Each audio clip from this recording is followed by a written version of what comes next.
Warga Kabupaten Pandeglang, Provinsi Banten, dihebohkan dengan klaim munculnya kerajaan baru yakni Kerajaan Angling Dharma.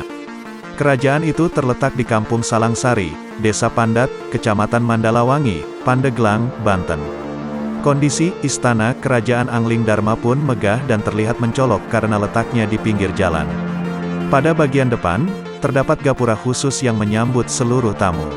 Gapura itu bertuliskan, Indonesia aman tentram gemah ripah lo jenawi, serta tulisan berbahasa Arab. Di dalam kompleks rumah itu, terdapat sebuah bangunan semacam saung yang disebut sebagai singgasana raja. Di singgasana itu ada sepasang kursi dan 2 payung khas keraton.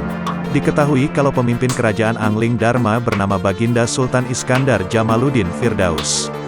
Seorang pengikut Kerajaan Angling Dharma, Aki Jamal mengatakan pemimpin mereka memiliki panggilan Sang Baginda Sultan, karena diklaim masih keturunan dari Sultan Banten.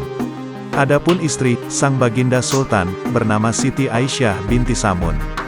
Selain itu, Aki Jamal menjelaskan kalau Baginda Sultan memiliki jiwa yang dermawan.